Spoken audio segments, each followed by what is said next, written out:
다 함께 사도신경으로 신앙 고백하시겠습니다. 나는 전능하신 아버지 하나님, 천지의 창조주를 믿습니다. 나는 그의 유일하신 아들, 우리 주 예수 그리스도를 믿습니다. 그는 성령으로 잉태되어 동정녀 마리아에게서 나시고 본디오 빌라도에게 고난을 받아 십자가에 박혀 죽으시고 장사된 지 사흘 만에 죽은 자 가운데에서 다시 살아나셨으며 하늘에 오르셔 전능하신 아버지 하나님 우편에 앉아 계시다가 거기로부터 살아있는 자와 죽은 자를 심판하러 오십니다. 나는 성령을 믿으며 거룩한 공교회와 성도의 교제와 죄를 용서받는 것과 몸의 부활과 영생을 믿습니다. 아멘. 찬송가 382장, 이전 찬송 432장입니다. 너 근심 걱정 말아라. 주 너를 지키리.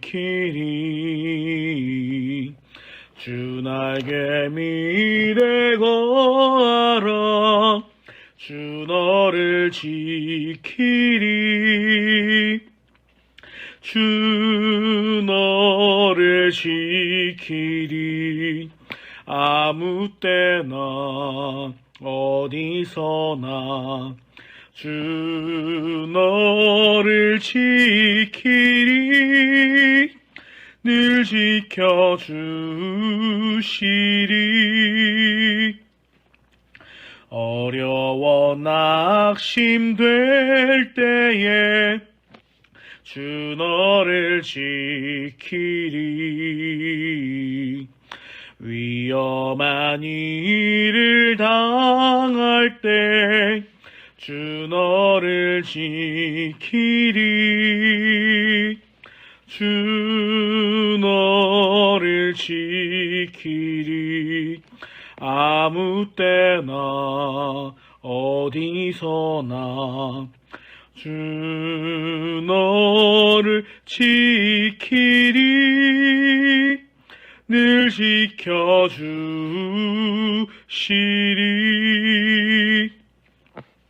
너 쓸 것 미리 아시고 주 너를 지키리.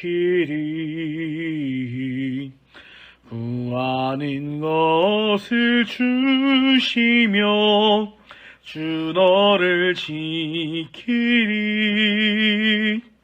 주 너를 지키리. 아무 때나 어디서나 주 너를 지키리. 늘 지켜주시리. 어려운 시험 당해도 주 너를 지키리. 구주의 품에 거하라. 주 너를 지키리. 주 너를 지키리. 아무 때나 어디서나 주 너를 지키리. 늘 지켜주시리.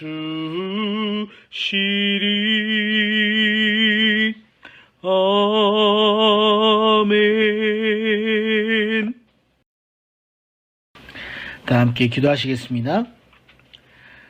사랑과 은혜가 충만하신 하나님 아버지, 오늘도 우리가 우리의 모든 근심과 걱정, 고난과 괴로움을 내려놓고 오직 하나님을 붙들고 믿음으로 나아가는 은혜가 있기를 간절히 소망합니다. 우리가 사는 인생이 너무나 힘겹고 고통스럽고 고난 가운데 있지만 그럼에도 불구하고 주님을 바라볼 때 소망을 품고 주님을 바라볼 때 기쁨을 얻고 주님을 바라볼 때 살 소망을 얻어 나아갈 수 있도록 하여 주시옵소서.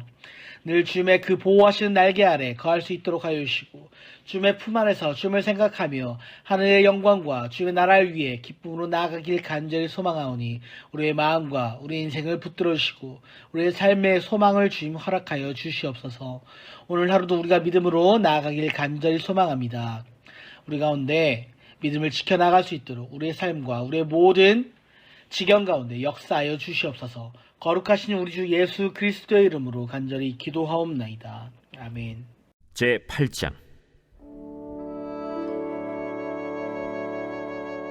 베냐민이 낳은 자는 맏아들 벨라와 둘째 아스벨과 셋째 아하라와 넷째 노하와 다섯째 라바이며, 벨라에게 아들들이 있으니 곧 아딸과 게라와 아비훗과 아비수아와 나만과 아호아와 게라와 스부반과 후람이라. 에훗의 아들들은 이러하니라.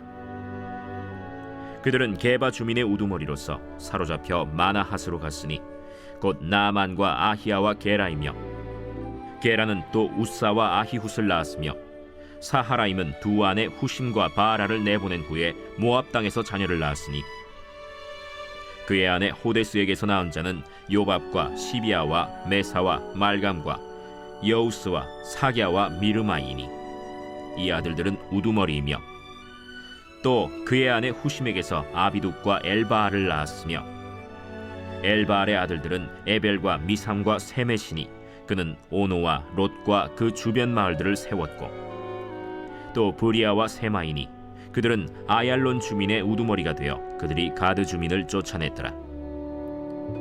아히오와 사삭과 여레못과 스바디아와 아랏과 에델과 미가엘과 이스바와 요한은 다 브리아의 아들들이요, 스바디아와 무슬람과 히스기와 헤벨과 이스므레와 이슬리아와 요밥은 다 엘바알의 아들들이요, 야김과 시그리와 삽디와 엘리에네와 실르데와 엘리엘과 아다야와 브라야와 시므랏은 다 시므이의 아들들이요, 이스반과 에벨과 엘리엘과 압돈과 시그리와 하난과 하나니아와 엘람과 안도디아와 이브드야와 브누엘은 다 사삭의 아들들이요, 삼스레와 스하랴와 아달랴와 야아레시아와 엘리야와 시그리는 다 여로함의 아들들이니 그들은 다 가문의 우두머리이며 그들의 족보의 우두머리로서 예루살렘에 거주하였더라.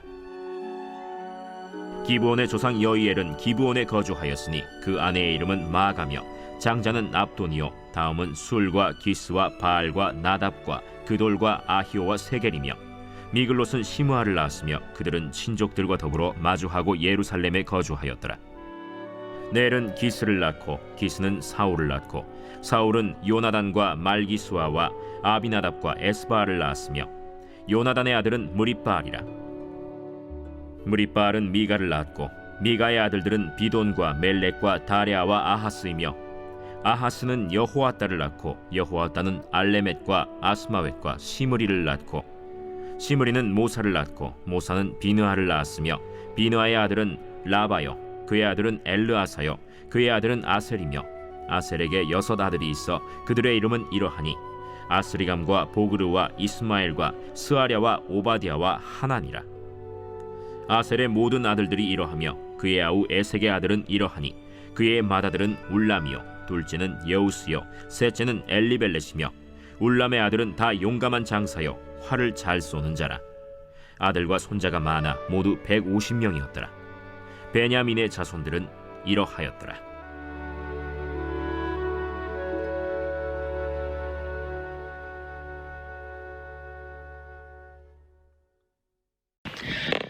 (7장에) 이미 언급된 베냐민 지파의 족보를 본장에서는 다시 한번 자세히 기술하고 있습니다. 베냐민은 야곱과 라헬 사이에서 태어난 야곱의 막내 아들이었습니다.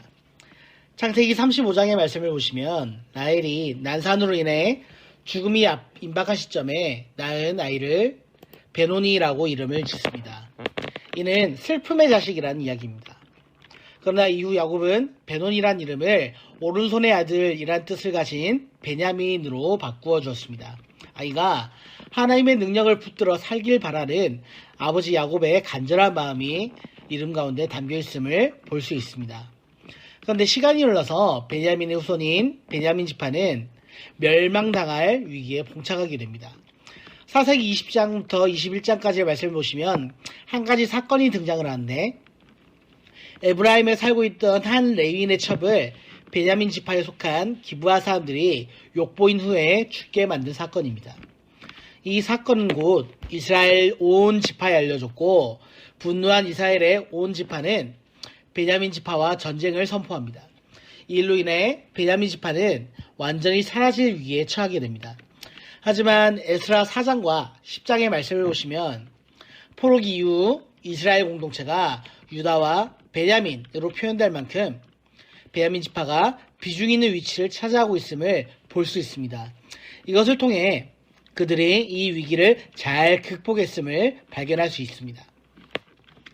이런 베냐민 지파의 족보를 8장에서는 자세히 기술하고 있습니다. 먼저 1절과 2절에서는 베냐민의 5 아들 이름이 등장하며 3절로부터 5절에서는 베냐민의 장자인 벨라의 아들들이 기록되어 있습니다. 그 아들 중에는 아비웃이 나오는데 이는 에웃의 아버지입니다. 이어지는 6절에서 7절에 에웃의 아들들이 열거되고 있습니다. 이때 나오는 에웃은 사사기 3장에 나오는 모압 왕 에글론의 손에서 이스라엘을 구원한 왼손잡이 에웃으로 보여지는 인물입니다. 족보 속에 에웃과 같은 사사가 등장하는 것은 다시 이스라엘 공동체를 재건해야만 하는 백성들에게 하나님의 도우심을 떠올리게 하는 격려와 힘이 되었을 것입니다. 이어서 8절로부터 28절까지는 사하라임의 계열의 후손의 이름이 나열되어 있습니다. 이 사하라임은 어디에서 비롯된 인물인지에 대해서 전혀 기록을 발견할 수가 없습니다. 하지만 본문을 통해 2가지 사실을 알 수 있는데, 첫 번째, 사하라임은 이스라엘 출신인 두 아내 후심과 바라를 버리고 모압 여인인 호데스를 아내로 맞이했다라는 겁니다. 그리고 두 번째, 본문을 통해 알 수 있는 사실은 사하라임 계열의 족보가 모압 여인 호데스의 아들이 아닌 후심의 아들 통해 이어졌다라는 것이죠. 이것은 어떤 상황이든 간에 하나님의 약속처럼 당신의 기업은 반드시 언약의 백성인 이스라엘의 후손을 통해 계승되게 하신다라는 사실을 보여주고 있습니다. 하나님의 약속은 결코 어떤 상황이나 어떤 사건을 통해서도 변하지 않습니다. 때로는 우리는 하나님께서 시작하신 그 역사가 무언가에 뛰어난 소수에 의해 움직여져 왔고 또 움직여진다라고 생각을 할 수도 있습니다. 그러나 하나님이 사용하시지 않는 한 그 어떤 뛰어난 사람일지라도 하나님의 전 역사를 통해 그려가시는 구속사의 한 점에 서 있을 수밖에 없습니다. 하나님은 뛰어난 사람을 찾아 역사를 그려가시는 것이 아니라 하나님 안에 속해 있고 하나님의 변치 않는 약속을 믿고 기꺼이 하나님의 부르심에 순종하는 사람을 찾으셔서 그를 통해 구속사의 한 점을 이루어가게 하시는 겁니다. 예수 그리스도를 주로 믿는 우리는 하나님의 약속 안에 있는 존재입니다. 하나님은 언제나 우리를 통해 당신의 일을 하실 준비가 되어 있으시고 또 그렇게 우리를 사용하시기를 원하시는 분입니다. 우리는 어떻습니까? 주님의 마음을 읽고 그 부르심에 순종할 준비가 되어 있으십니까? 본문은 계속해서 29절로부터 40절까지 이스라엘의 초대왕 사울 계열의 족보를 이야기합니다.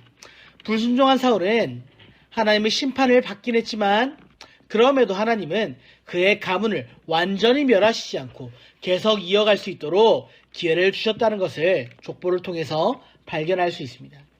이 족보를 통해 바벨론의 포로로 끌려가 다시 돌아와 다시 공동체를 재건해야 하는 백성들에게는 2가지의 깨달음이 있었을 것입니다.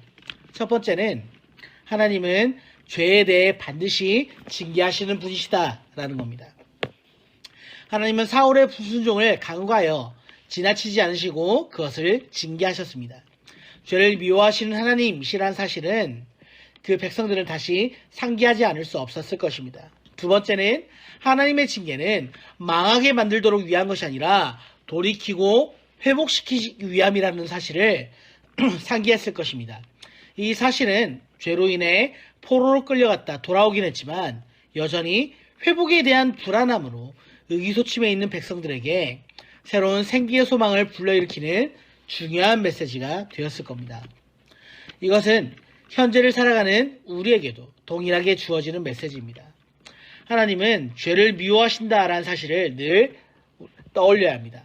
그러나 불순종에 따른 징계는 우리를 망하게 만들도록 하기 위한 것이 아니라는 사실도 또한 기억해야 합니다. 우리를 향한 하나님의 일하심은 언제나 하나님께로 돌아와 회복을 얻고 참 생명을 취하도록 하기 위한 것입니다. 오늘도 그 사실을 기억하시고 무엇을 먹고 무엇을 마시든 또 무엇을 하든 늘 주님의 영광을 위하여 행하는 일이 될 수 있기를 간절히 소망합니다. 아멘. 주기도문으로 예배를 마치도록 하겠습니다. 하늘에 계신 우리 아버지, 아버지의 이름을 거룩하게 하시며 아버지의 나라가 오게 하시며 아버지의 뜻이 하늘에서와 같이 땅에서도 이루어지게 하소서. 오늘 우리에게 일용할 양식을 주시고 우리가 우리에게 잘못한 사람을 용서하여 준 것 같이 우리 죄를 용서하여 주시고 우리를 시험에 빠지지 않게 하시고 악에서 구하소서. 나라와 권능과 영광이 영원히 아버지의 것입니다. 아멘.